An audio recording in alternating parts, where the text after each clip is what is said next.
Olá, olá, meus alunos, sejam todos muito bem-vindos para mais uma aula de Direito Civil, aqui pelo LAC Concursos. Eu sou o professor Stanley Costa e nós estamos estudando a responsabilidade civil.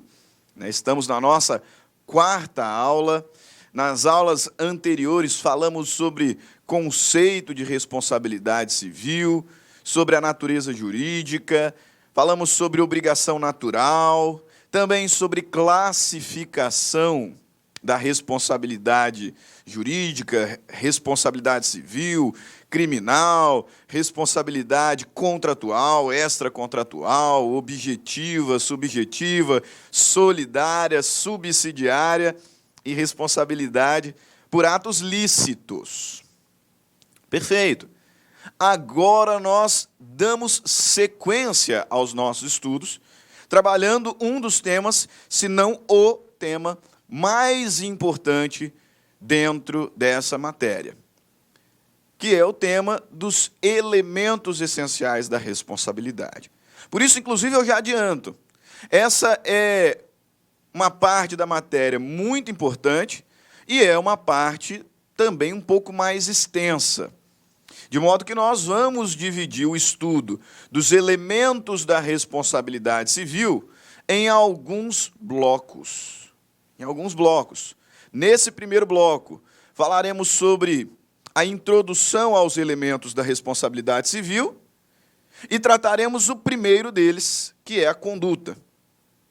Em seguida, falaremos sobre dano material, depois sobre dano moral, então sobre nexo causal e exclusão do nexo causal. Feito? Esse é um tema muito importante, talvez o mais importante dentro da nossa matéria, consequentemente, é o tema mais cobrado em concursos públicos, porque aqui, meus caros, tem bastante lei, doutrina e jurisprudência. Aqui não dá para ficar apenas na letra da lei. Não dá. Tem lei? Tem. Mas também tem doutrina que é cobrada em prova, e também tem muita jurisprudência. Vocês vão perceber ao longo, principalmente do próximo bloco, que existem muitos enunciados do Conselho de Justiça Federal, muitas súmulas relacionadas aos elementos essenciais da responsabilidade civil. Perfeito? Então, pegue aí o seu material, a sua caneta e faça as suas anotações, porque se no seu edital tem responsabilidade civil, vai sair questão daqui. Vai sair questão daqui. Não tenha dúvidas. Ok? Sem demora, então, vamos lá. Nas aulas anteriores, nós identificamos o que é responsabilidade civil. E lá, naquela oportunidade, disse que a responsabilidade civil é uma obrigação sucessiva, é uma obrigação secundária. Por quê? Porque decorre do descumprimento de uma obrigação originária.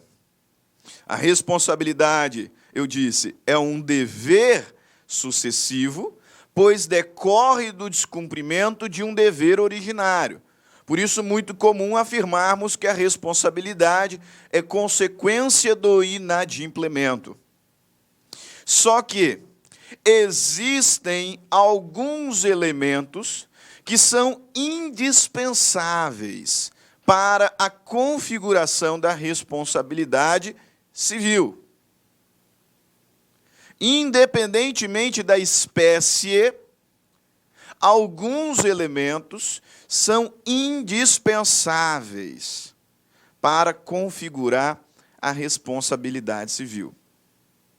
De modo que, se eu imaginar de uma forma prática, estou ali atuando como advogado do réu, por exemplo, uma das formas de tentar fazer com que o meu cliente não responda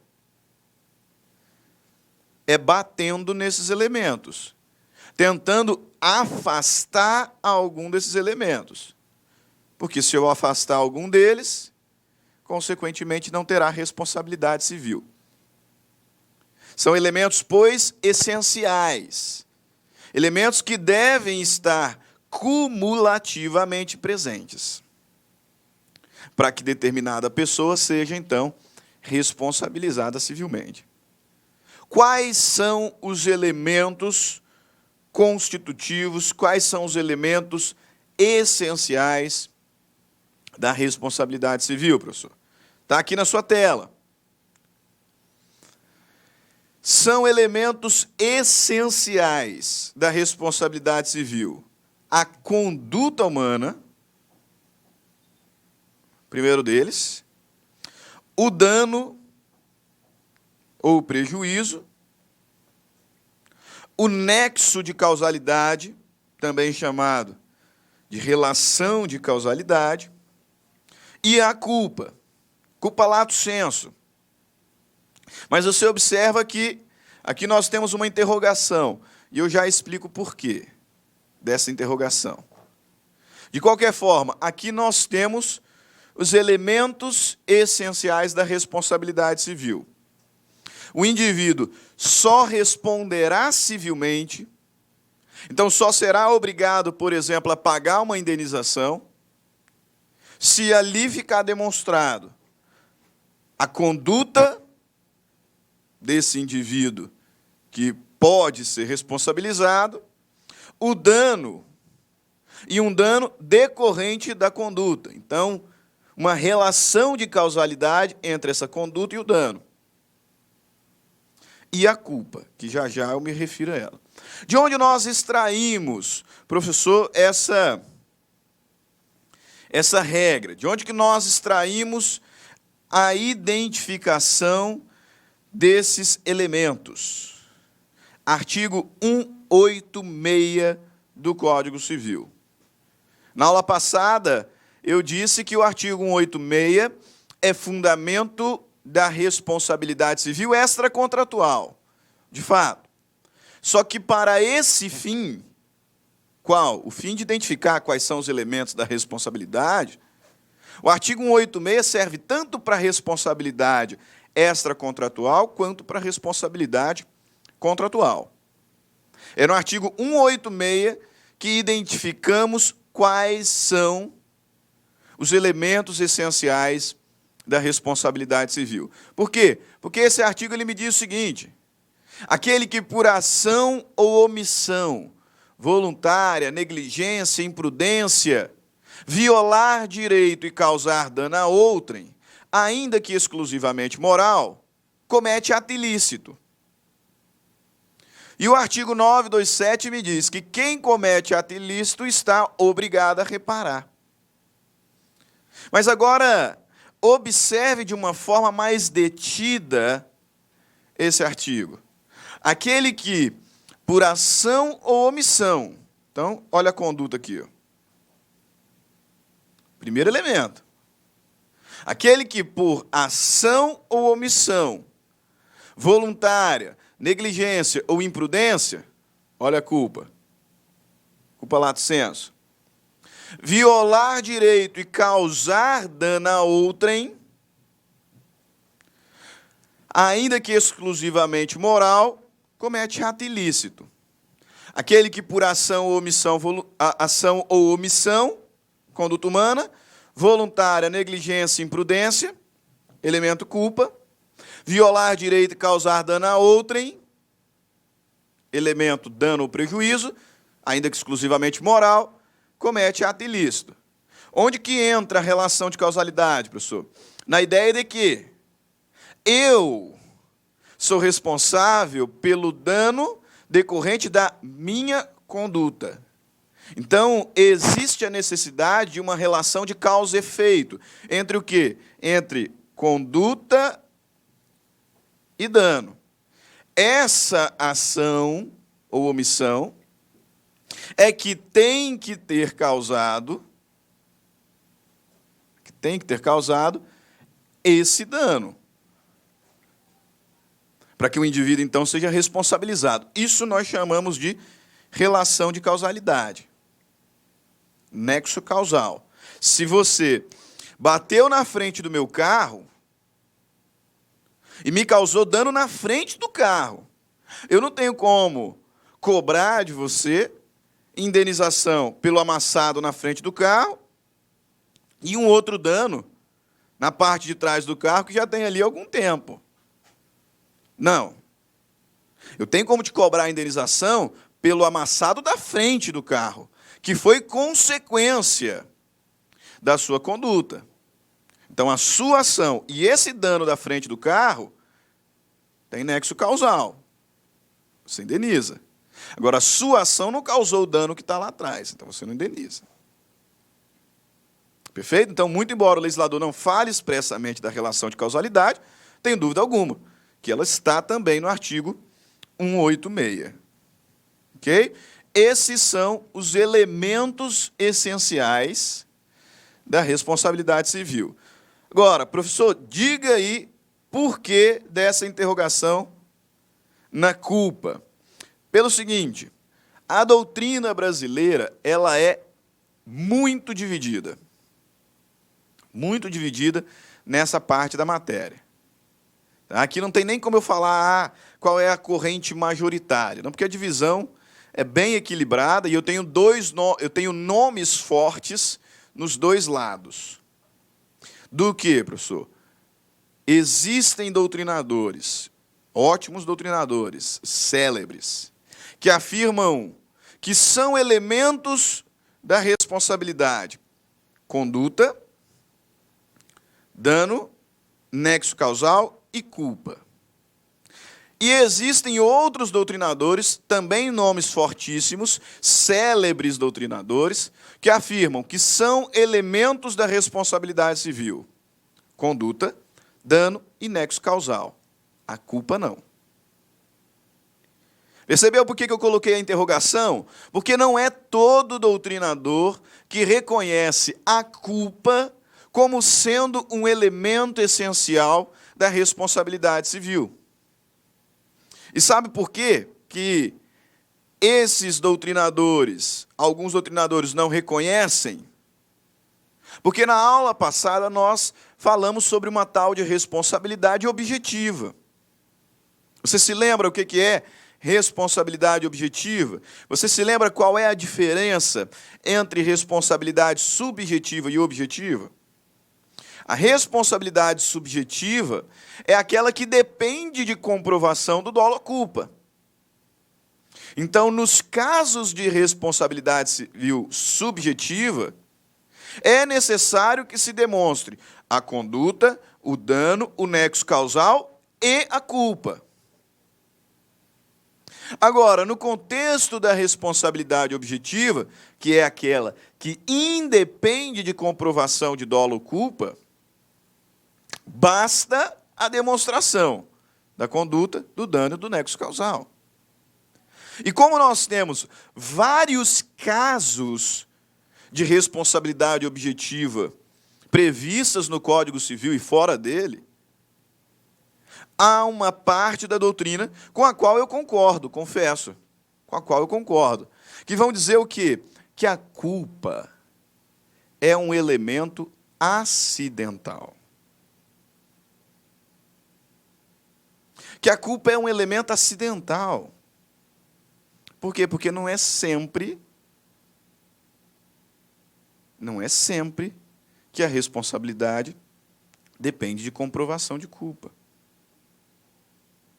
Nós veremos que a responsabilidade civil sempre dependerá de conduta, dano e nexo causal. Não tem saída. Não tem saída. Não tem responsabilidade civil sem conduta. Não tem responsabilidade civil sem dano.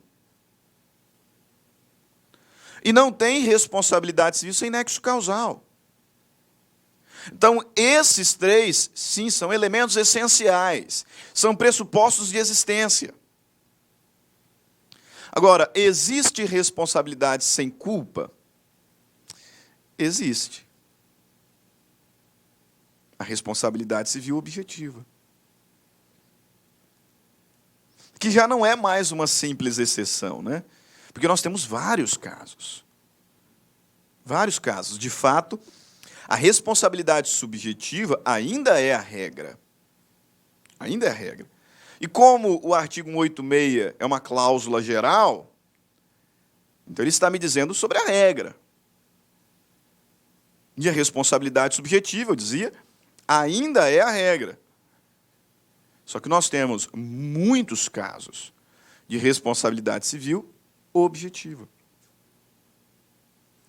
E nesses casos,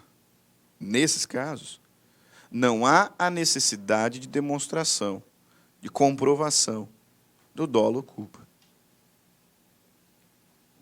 Não há. Por isso que a doutrina fica dividida dessa forma. Nomes fortíssimos dos dois lados.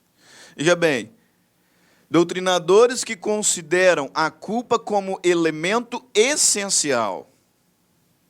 Carlos Roberto Gonçalves, Flávio Tartucci, Silvio de Salvo Venosa, Paulo Nader.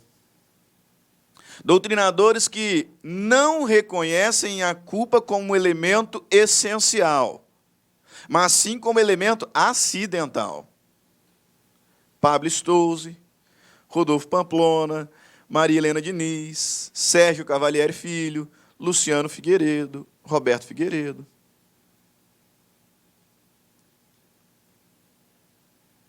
Então a doutrina é bem dividida. Para nós, isso não vai fazer tanta diferença. Por quê? Porque eu tenho que falar sobre culpa também, tá? Eu já digo, eu concordo com aqueles que consideram a culpa como um elemento acidental. Acidental. Mas, obviamente, que nós vamos falar sobre a culpa também. Não tenha dúvida. Né? Por isso que eu disse que essa parte da matéria ela é mais longa. Essa parte da matéria vai se dividir em vários blocos. Né? Porque a gente até consegue falar sobre a conduta em uma aula só, mas não dá para falar sobre dano em uma aula só. Não dá para falar sobre nexo causal em uma aula só. Não dá para falar sobre culpa em uma aula só. Tá? Então, nós vamos ter vários blocos. E você precisa assistir todos eles. Tomar nota de todos eles. Por quê? Porque daqui sai a maioria das questões de concurso público. A maioria. Tá? Tanto que, ao longo desses blocos, eu vou tentar estabelecer ali, vou tentar gravar alguns só sobre resolução de questões. Tá? Até para não atrapalhar o desenvolvimento da nossa aula, vou fazer um pouquinho diferente do que habitualmente trabalho. Né? Vou lecionar e depois abrir um bloco só sobre questões. 1 ou 2 blocos só sobre questões. Perfeito? Bora lá, então. Com relação à conduta, agora você já sabe quais são os elementos essenciais e o que significam esses elementos. O primeiro deles é a conduta humana. Perfeito. Para que haja responsabilidade civil, é necessário uma conduta humana praticada por uma pessoa natural ou por uma pessoa natural através de uma pessoa jurídica. Porque é óbvio que tanto a pessoa natural quanto a pessoa jurídica podem cometer atos ilícitos. Isso é evidente. Mas a conduta continua sendo humana. Por quê? Porque a pessoa jurídica é uma ficção, né? A pessoa jurídica não existe fisicamente ali, uma pessoa jurídica que vem assinar.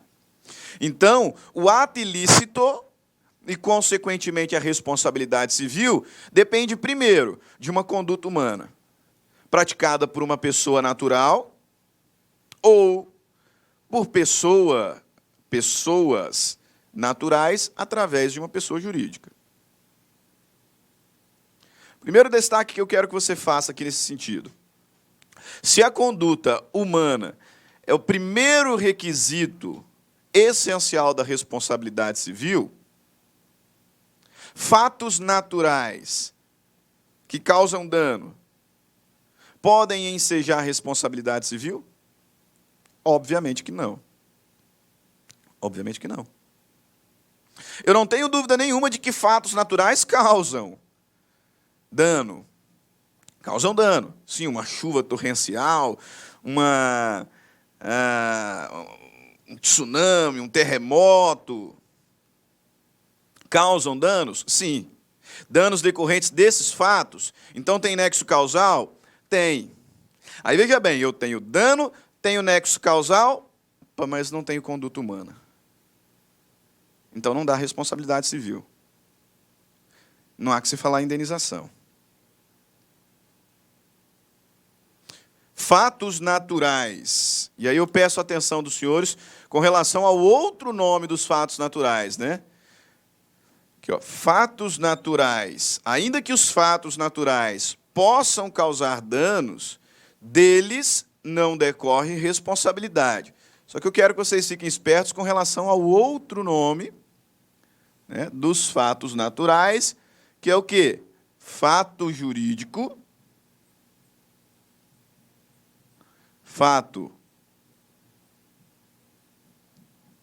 jurídico em sentido estrito.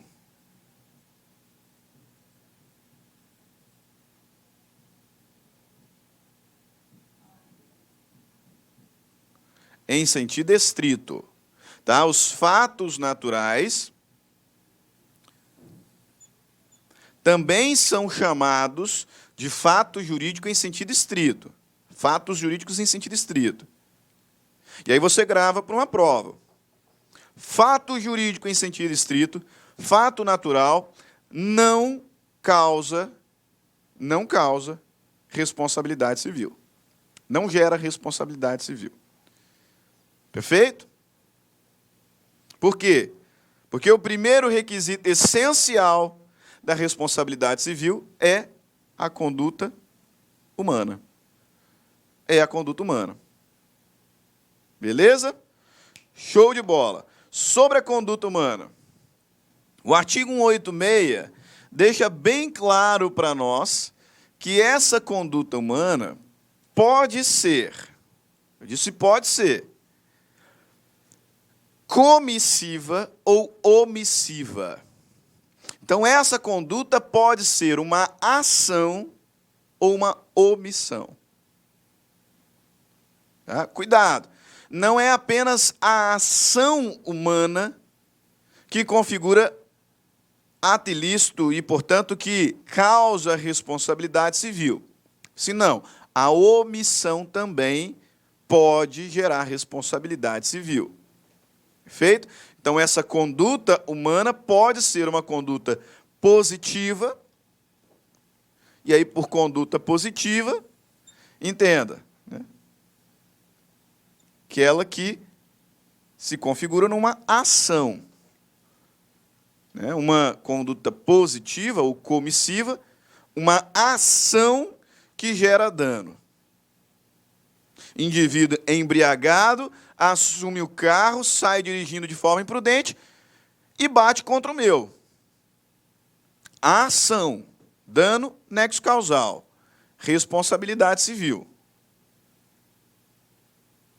É o exemplo mais prático. Só que a responsabilidade civil também pode decorrer de uma conduta negativa, de uma omissão, ou, como a doutrina gosta de dizer, uma abstenção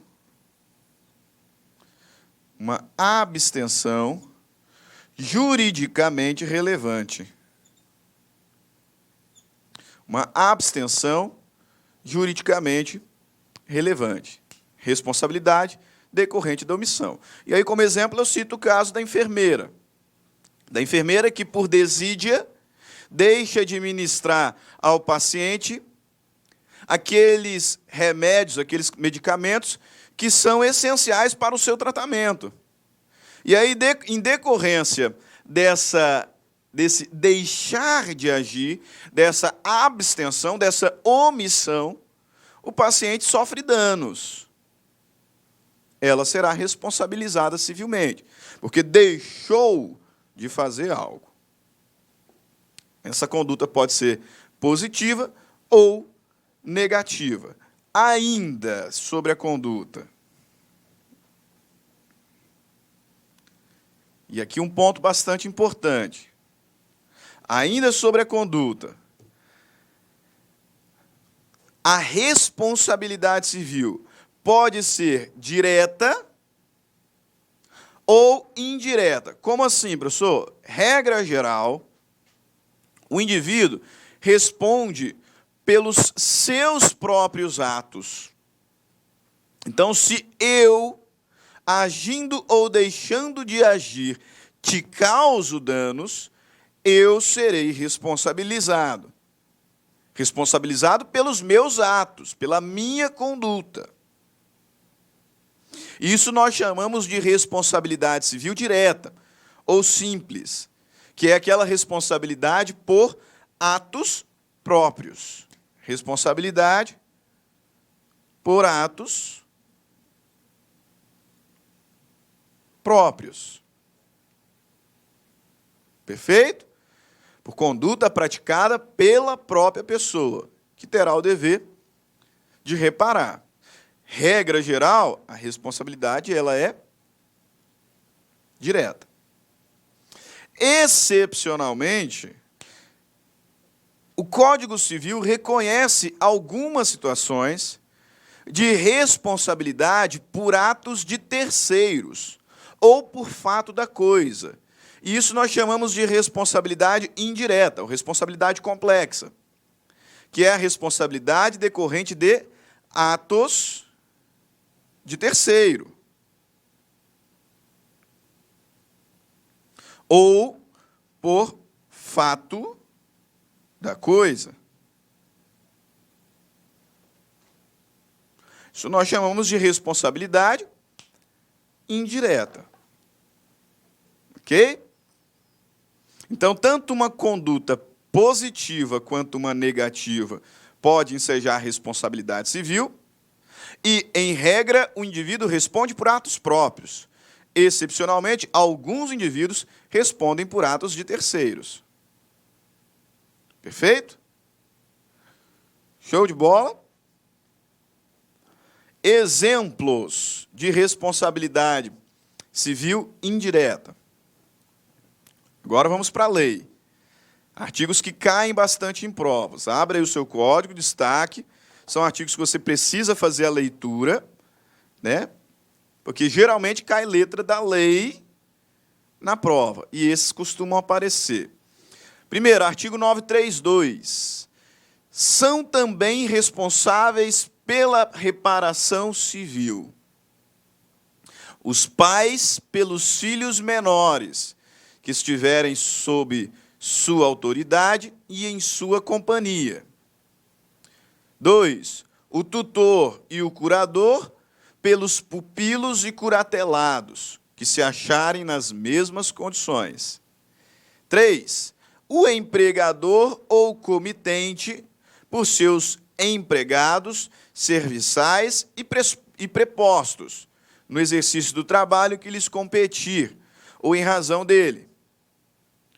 Os donos de hotéis, hospedarias, casas ou estabelecimentos onde se albergue por dinheiro, mesmo para fins de educação, pelos seus hóspedes, moradores e educandos. 5. Os que gratuitamente houverem participado nos produtos do crime até a concorrente quantia. Então, nesse caso aqui, eu tenho diversas situações de responsabilidade civil indireta. Indireta. Ou seja, por atos de outrem.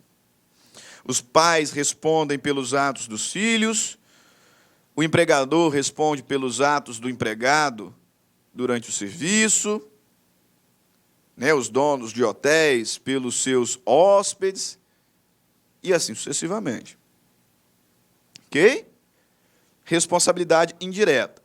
Em complemento ao artigo 932, artigo 933, veja, as pessoas indicadas nos incisos 1 a 5 do artigo antecedente, que nós acabamos de ver, ainda que não haja culpa de sua parte, responderão pelos atos praticados pelos terceiros ali referidos.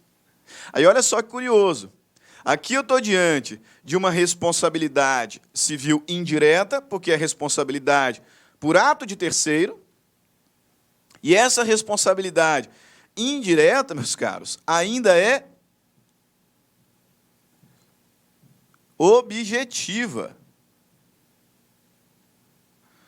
Objetiva. Por quê? Porque o legislador está me dizendo, ainda que não haja culpa, ainda que não haja culpa, essas pessoas ali identificadas serão responsabilizadas. Beleza? Outros exemplos. Agora, por fato da coisa, o dono ou detentor do animal ressarcirá o dano por este causado, se não provar culpa da vítima ou força maior. Artigo 937. O dono de edifício ou construção responde pelos danos que resultarem de sua ruína, se esta provier de falhas de reparos cuja necessidade fosse manifesta.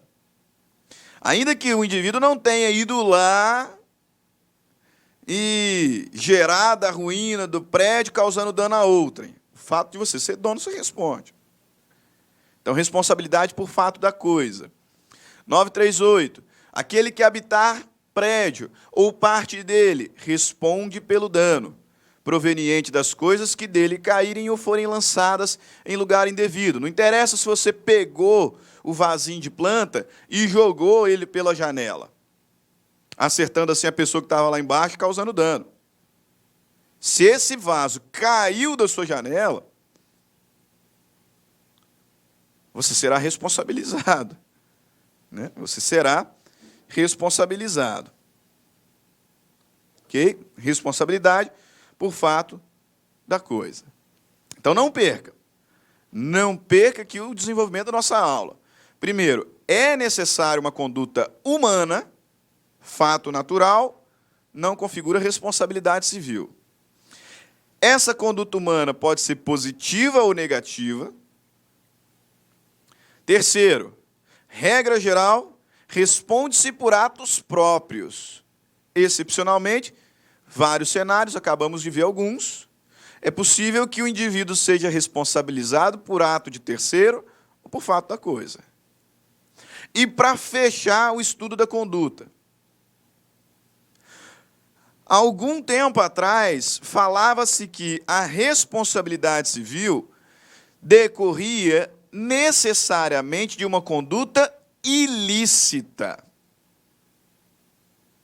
Eu disse, algum tempo atrás, afirmava-se que a conduta ensejadora da responsabilidade civil, obrigatoriamente, necessariamente, deveria ser uma conduta ilícita. E, de fato, essa ainda é a regra. O ato ilícito gera responsabilidade. Acontece que, atualmente, nós reconhecemos também variadas situações excepcionais, configuradoras de responsabilidade civil, por atos lícitos. Por atos lícitos. Então, primeiro, eu preciso de uma conduta humana, fato natural, não gera responsabilidade. Essa conduta pode ser comissiva ou omissiva. Regra geral, responde-se por atos próprios, mas pode o indivíduo responder por ato de terceiros. E fechando aqui o estudo da conduta, regra geral, a conduta que enseja responsabilidade civil é uma conduta ilícita. Excepcionalmente, condutas lícitas também podem configurar responsabilidade civil. E o principal exemplo, porque nós já citamos outros, né?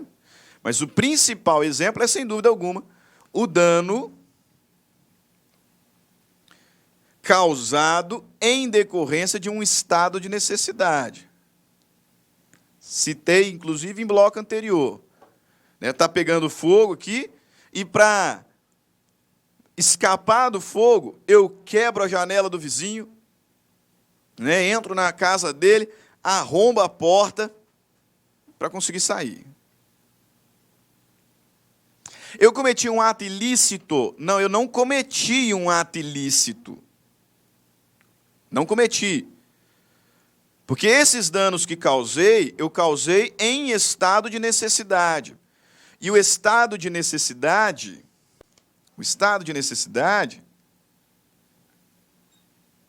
é uma excludente de ilicitude.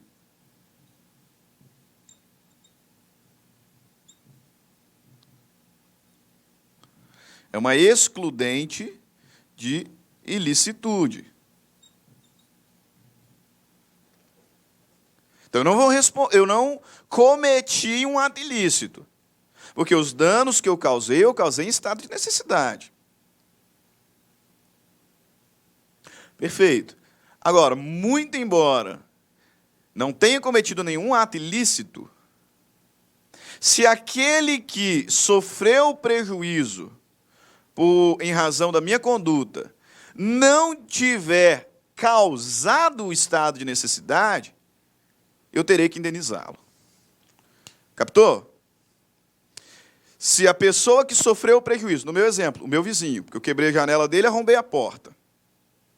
Se não foi ele quem causou o incêndio aqui na minha casa, que me obrigou em estado de necessidade a arrombar a janela, arrombar a porta dele, ainda que a minha conduta não seja ilícita, porque foi em estado de necessidade, terei que indenizá-lo. Então, excepcionalmente, a responsabilidade civil pode se dar por uma conduta lícita. Por uma conduta lícita. Ok? Beleza. Primeiro requisito essencial, portanto, conduta. Como a conduta é um requisito menorzinho, vamos aproveitar aqui o final do nosso bloco para começar o segundo elemento essencial e o maior deles, vai nos tomar mais tempo, que é o dano. Primeiro elemento essencial da responsabilidade civil, conduta humana. Lembrando, essa conduta tem que ser humana. Fato natural não gera responsabilidade. Essa conduta pode ser omissiva ou comissiva. Regra geral, responde-se por atos próprios. Excepcionalmente, existem situações de responsabilidade por atos de terceiros. E fechando, regra geral, a responsabilidade decorre de uma conduta ilícita. Mas é possível responsabilidade civil por condutas lícitas. Beleza? Segundo elemento essencial, sem o qual não há responsabilidade. Dano. Dano. Para muitos, o dano é o elemento mais importante de todos. O elemento mais importante de todos. Por quê? Porque nós não vamos falar em responsabilidade civil sem dano. Existem situações, veremos, em que esse dano é presumido. Excepcionalmente, ele é presumido. Mas tem que ter dano. Não se fala em responsabilidade civil sem dano. Imagine o seguinte cenário. O indivíduo vai para a festa, enche a cara de bebida e, mais do que bêbado, trêbado, né? Como o pessoal fala, ele assume o volante de um carro e sai a dirigir em altíssima velocidade, 110 km por hora, dentro da cidade, furando todos os sinais. Olha só que absurdo. O indivíduo está bêbado, dirigindo em altíssima velocidade, furando os sinais,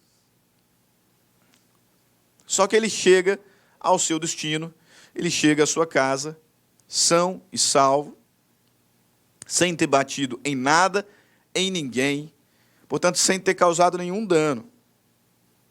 E aí eu te pergunto, esse indivíduo pode ser responsabilizado civilmente? Pode ser responsabilizado civilmente? Não. Não pode. Por quê? Porque não teve dano.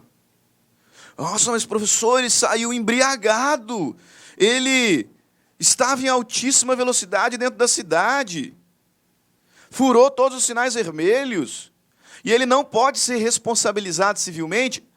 Responsabilizado civilmente, não. Não. Por quê? Porque ele não causou dano. Ele pode sofrer a responsabilidade no âmbito aí das leis de trânsito, né? Uma multa, porque ele foi pego ali num pardal, né? Porque ele foi pego ali num radar de semáforo. Pode ser responsabilizado criminalmente, parou na lei seca, estava chapado e, portanto, configurou ali, a conduta dele configurou um crime, vai responder criminalmente. Agora, civilmente, não. Civilmente, não. Por quê? Porque ele não causou dano. Não há responsabilidade civil sem dano. A responsabilidade civil não decorre de mera conduta. Não há que se falar em responsabilidade civil por mera conduta. Não há de se falar em responsabilidade civil por perigo abstrato. Não, tem que ter dano. Por isso que eu colaciono aqui as lições do Carlos Roberto Gonçalves. Olha o que ele diz. Ainda mesmo que haja violação de um dever jurídico e que tenha havido culpa e até mesmo dolo por parte do infrator, nenhuma indenização será devida, uma vez que não se tenha verificado prejuízo. Beleza? Tem que ter dano. Mas o que é dano, professor? Afinal, o que se entende por dano? Nós consideramos dano, para efeitos de responsabilidade civil, a redução patrimonial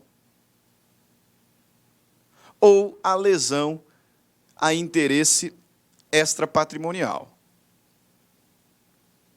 Então, nós consideramos dano o prejuízo patrimonial, a redução ou deixar de lucrar patrimonialmente. E também reconhecemos como dano não só questão patrimonial, mas reconhecemos como dano também a lesão a interesse extrapatrimonial. Hoje em dia não há dúvidas de que existe dano moral. Inclusive é um dos temas mais discutidos, é um tema importantíssimo que nós vamos trabalhar em blocos futuros. Então não tem dúvida.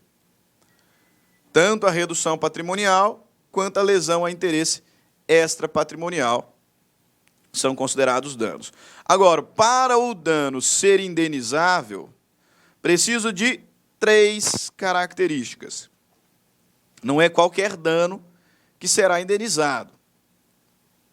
Eu preciso de dano, e para ser indenizável, é necessário o preenchimento dessas 3 características. Quais?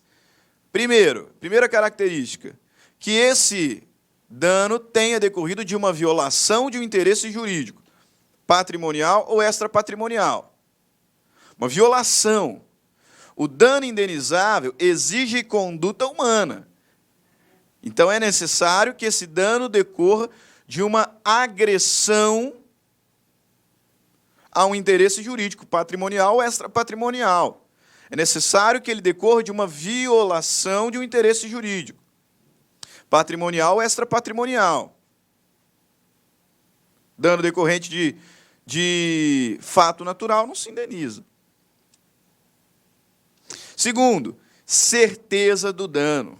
Esse aqui é um ponto importantíssimo. Por quê? Porque nós não indenizamos danos hipotéticos. Não indenizamos danos hipotéticos. O dano indenizável é o dano concreto. É o dano certo. Não se indeniza hipótese, não se indeniza dano abstrato. Né? Tanto que hoje, no contexto aí, do dano moral especificamente, tem sido difundida uma tese importantíssima, também muito criticada, que é a do mero aborrecimento. De sabores corriqueiros, você não configuram dano. Não configuram dano. Ai, eu posso ficar traumatizado, né? Vou entrar em depressão. A gente não indeniza dano hipotético, meu cara. É necessário que exija uma margem de certeza. Por vezes a gente até diminui um pouquinho essa margem de certeza, como no caso do lucro cessante, como no caso da perda de uma chance. Mas o dano tem que ser certo. Não se indeniza dano hipotético. E, para fechar, o dano indenizável é o dano presente. Não se indeniza dano futuro e não se indeniza dano já reparado. É necessária a subsistência do dano. Obviamente que, se em razão da necessidade de ter o meu carro, eu fui lá e mandei consertar porque você que causou o dano não quis, é óbvio que depois eu posso postular que você, né, me indenize. Por quê? Porque, na verdade, o dano não foi reparado. O defeito do carro foi. Mas eu tive redução patrimonial. Então é óbvio que se o defeito, se o dano foi reparado pela própria vítima, ela pode postular. Agora, se o agressor reparou o dano, eu não posso cobrar depois, né? E se é um dano futuro, também não, né? Por isso, o terceiro requisito, subsistência do dano. Perfeito? Mas ali só algumas notas introdutórias. Nesse primeiro bloco, nós identificamos o que são elementos essenciais da responsabilidade civil, quais são esses elementos, falamos sobre conduta e começamos a trabalhar o dano. Vamos dar sequência em alguns blocos agora, específicos sobre dano. Dano material, dano moral. Ok?